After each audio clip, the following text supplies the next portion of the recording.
दोस्तों, स्वागत है आपका निशांत इंस्पायर पर। मैं हूं आपके साथ निशांत शर्मा। जैसा कि आप इस हेडिंग से भी देख सकते हैं कि पुतिन साहब अपने आप को के बाद एक इंटरनेशनल इवेंट से दूर करते जा रहे हैं, चाहे वह G20 की समिट जो पिछले साल बाली में आयोजित हुई थी, या इस साल की जो G20 समिट सितंबर मंथ में इंडिया में होने वाली है वो हो, या फिर SCO समिट जो अभी इंडिया में मई के महीने में आयोजित हुई थी, या फिर अभी अगस्त में ब्रिक्स समिट हो। इन सब से पुतिन ने अपने आप को फिजिकली एब्सेंट कर लिया था और केवल ऑनलाइन ही वो उसमें उपस्थित हुए थे।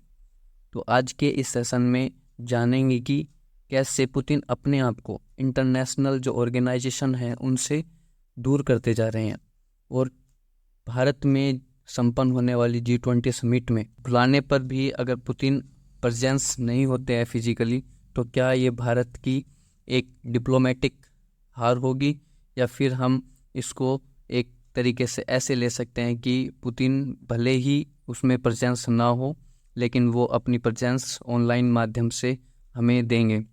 तो आज ये भी जानेंगे कि इस G20 समिट में कितने देश शामिल हैं, यानी G20 जो ऑर्गेनाइजेशन है उसमें कितने कंट्रीज शामिल हैं, उनका फॉर्मेशन कैसे हुआ है, और ये भी जानेंगे कि पुतिन ऐसे किस कारणों की वजह से उपस्थित होने में असमर्थ हैं।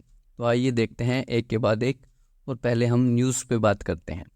तो न्यूज़ क्या है? न्यूज़ ये कह रही है कि व्लादिमीर पुतिन न्यू दिल्ली में जो G20 समिट है उसको स्किप कर सकते हैं, और ये सेकंड टाइम है कि जब वो इंटरनेशनल इवेंट्स को क्या करेंगे, स्किप करेंगे।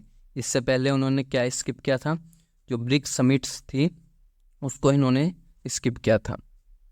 ठीक है, इसके बाद हम देखते हैं कि द हिंदू ने भी ये अपने न्यूज़ में छापा है कि वो G20 समिट को अटेंड नहीं करेंगे, जो कब होने जा रही है, जो सितंबर मंथ में होने वाली है। और उन्होंने क्या किया था, ब्रिक्स समिट भी स्किप कर दी थी।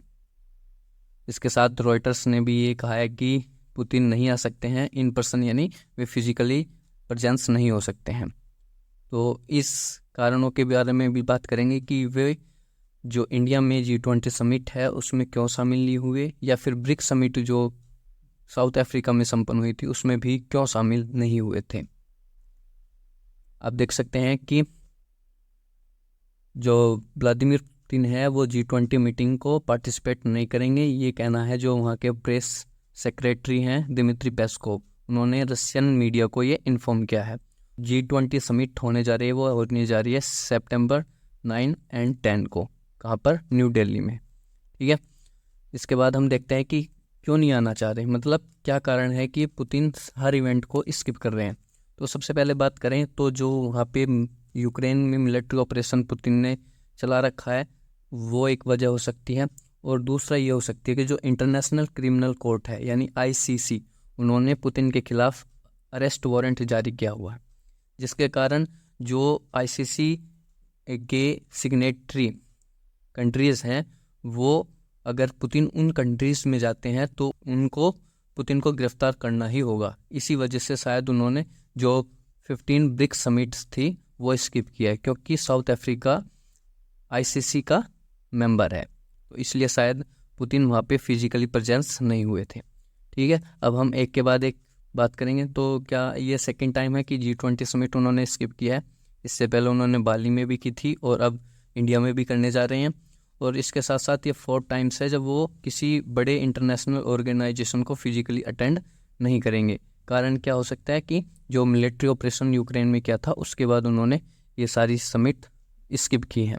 ठीक है, इसके बाद हम बात करते हैं जो ये यूक्रेन इन्वेजन किया था, कब किया था? 24 फरवरी 2022। ठीक है, उसके बाद उन्होंने, रसिया ने क्या कर लिया था, इनके 4 क्षेत्र थे जिन पर उन्होंने अपना बता लिया था। क्रीमिया आप जानते हैं जो ब्लैक सी के अंदर है, इसमें 2014 में ही कब्जा कर लिया था। और उसके बाद अगर यहाँ पे देखें लुहांस्क और दोनेत्स्क, ये इन पर दोनों पर, और यहाँ पे ज़ैपोरिज़िया, और यहाँ पे ये हो जाएगा खेर्सोन। ठीक है, ये इलाके जो हैं यूक्रेन के वो रसिया अपना बताता है, यानी 15% एरिया जो है यूक्रेन का वो रसिया के कब्जे में है। ठीक है, ओके, बात करते हैं कि वो शामिल क्यों नहीं हो रहे? इससे पहले मैंने बताया था कि जो इंडोनेशिया में बाली में जो समिट हुई थी 2022 में, उसमें भी वे शामिल नहीं हुए थे। इसके बाद जो इंडिया में जो मई में अभी एससीओ समिट हुई थी, उसमें पुतिन ने आने से मना कर दिया था। उसके बाद भारत को उस मीटिंग को वर्चुअली मोड पे करना पड़ा था। ठीक है, उसके बाद हम देख सकते हैं कि जो अभी अगस्त में जोहान्सबर्ग साउथ अफ्रीका में 15वीं ब्रिक्स समिट जो हुई थी, उसमें भी फिजिकली प्रेजेंस नहीं हुए थे। तो इसमें जो प्रेजेंस होने का कारण है, ये हो सकता है कि जो आईसीसी ने वारंट डिक्लेयर किया है अरेस्ट करने का पुतिन को, वो कारण हो सकता है, क्योंकि साउथ अफ्रीका क्या है, आईसीसी का एक मेंबर कंट्री है। ओके, ठीक है। अब बात करते हैं कि आईसीसी क्या है। ये तो आईसीसी ने जो इस पे अरेस्ट वारंट डिक्लेयर किया था, ये करीब जनवरी के आसपास किया था। ठीक है, और हम देख सकते हैं कि आईसीसी ने क्यों किया था ये, कि भाई क्या कारण था कि आईसीसी ने इनको अरेस्ट वारंट जारी किया था। तो देखते हैं कि जो रूसी संघ में मतलब रशिया ने जो यूक्रेन के बच्चे थे, उनको वापस मतलब अपने देश में जब बुलाया था, तो उनको निर्वासित करने पर और स्थानांतरित करने के लिए युद्ध अपराध के लिए रूसी राष्ट्रपति व्लादिमीर पुतिन को दोषी ठहराया गया था, जिसके कारण उनके खिलाफ अरेस्ट वारंट जारी किया गया था। यानी जो यूक्रेन के जो बच्चे थे, उनको अपने संग में, यानी रशिया जो देश है, उसको अपने में मिलाने पर के कारण और उनके साथ अत्याचार करने के कारण ये उनके खिलाफ गिरफ्तारी वारंट जारी किया गया था। ठीक है, अब बात करते हैं, अब देखते हैं इसमें कि इंटरनेशनल क्रिमिनल कोर्ट क्या है। तो इंटरनेशनल क्रिमिनल कोर्ट 17 जुलाई 1998 को बना था और इसमें 120 मेंबर कंट्री शामिल थे। 1 जुलाई 2002 को ऑफिशियली आईसीसी को क्रिएट कर दिया गया था और अब करंटली इसमें कितने देश हैं? 123 देश हैं। ठीक है, आप देख सकते हैं। इसके बाद ये आप देख सकते हैं जितने भी जो ग्रीन कलर में आपको दिख रहे हैं, ये इन्होंने इसको माना हुआ है। ठीक है, और जो येलो कलर्स में आप देख रहे हैं, ये सारे इसके साइन तो किए हुए हैं बस, बट इसको मान्यता नहीं दी है। उसके साथ साथ आप ये नीचे देख सकते हैं जो साउथ अफ्रीका है, अफ्रीका कॉन्टिनेंटल में नीचे नीचे, वो भी इसने मान्यता प्रदान कर रखी है आईसीसी ने। आप इसमें एक दो कंट्री और देख सकते हैं कि इसमें आप चाइना देख सकते हैं और इंडिया देख सकते हैं। इन्होंने भी इसको रेटिफाइड नहीं किया हुआ है, यानी इसको मान्यता नहीं दी है ठीक है, उसके बाद आप देख सकते हैं कि इसी वजह से क्या है, अगर इंडिया में वो आते तो गिरफ्तार नहीं होते, लेकिन फिर भी तो कारण ये हो सकता है कि जो यूक्रेन वॉर अभी चला हुआ है, शायद उस वजह से वे नहीं आना चाहते। ठीक है, उसके बाद हम बात करेंगे, इसके बाद हम देखेंगे कि जो मेन क्राइम्स है आईसीसी में वो कौन कौन से। एक तो है क्राइम ऑफ जीनोसाइड, यानी नरसंहार का जो क्राइम है वो इसमें शामिल है, और क्राइम्स अगेंस्ट ह्यूमैनिटी, यानी मानवता के खिलाफ जो भी ये क्राइम है वो है।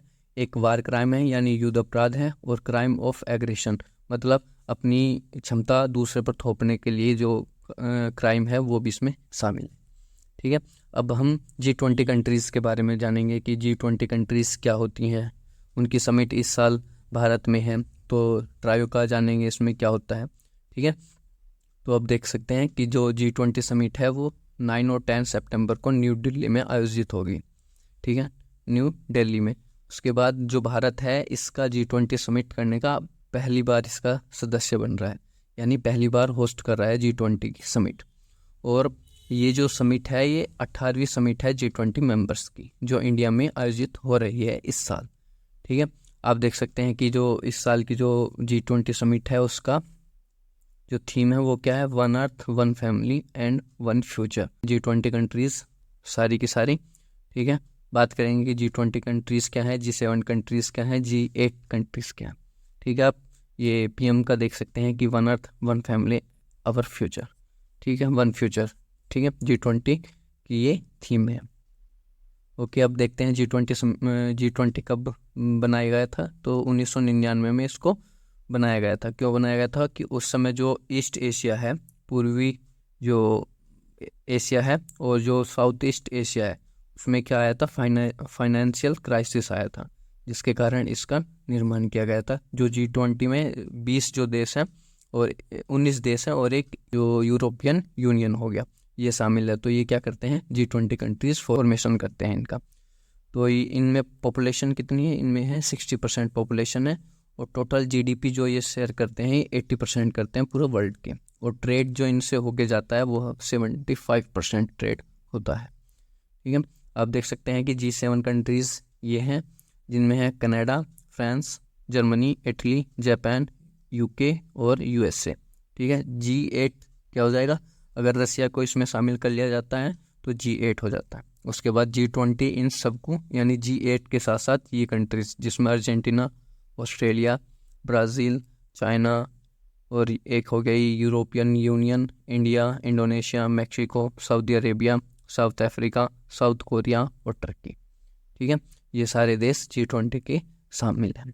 ठीक है, उसके बाद आप यहाँ ट्रायो का जान सकते हैं, ये नेक्स्ट पेज पे जानते हैं। देखो इसको एक क्या कहा गया है कि जो आने वाली जो समिट्स हैं ये सारी क्या हुई हैं, यानी 2022 की देखें तो वो इंडोनेशिया में हुई है, 23 वाली इंडिया में होने जा रही है, 24 वाली ब्राज़ील में होगी, और 25 वाली यानी 2025 वाली जो प्रेसिडेंसी है वो साउथ अफ्रीका को मिलेगी।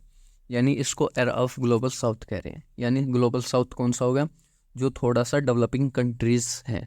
ठीक है, तो इसमें कौन कौन से हो जाएंगे आप देख सकते हैं नेक्स्ट मैप में। यानी ये जो नीचे वाले जो रेड कलर का है ये सारे ग्लोबल साउथ हैं, और ये ऊपर वाली जो कनाडा हो गया, USA हो गया, और जितने भी EU के मेंबर हो गए, और उसके साथ साथ रसिया हो गया, और ऑस्ट्रेलिया और न्यूजीलैंड, ये सारे क्या है ग्लोबल नॉर्थ। और जो ये वाले हैं इंडिया, चाइना, मंगोलिया, और ये जितने भी अरब कंट्रीज़ हैं या अफ्रीकन कंट्रीज़ है, साउथ अमेरिका कंट्रीज़ है, मैक्सिको हैं, या फिर जो बीच के यानी मध्य अमेरिकी देश हैं वे शामिल हैं साउथ ग्लोबल साउथ के अंदर। ठीक है, तो यानी ये हो गया। तो आज के इस सेशन में हमने किस किस के बारे में बात कर ली, एक तो बात कर ली कि ICC क्या है, इंटरनेशनल क्रिमिनल कोर्ट क्या है, और उसके साथ साथ हमने बात कर ली कि G20 कंट्रीज़ क्या हैं, और ये ट्राइब का कैसे निर्मित करती हैं, और इसके साथ साथ हमने ग्लोबल साउथ को भी जान लिया, थोड़ा सा ही जाना लेकिन उसको जान लिया कि ये क्या है, डेवलपिंग जो कंट्रीज़ हैं उनका एक ग्रुप है।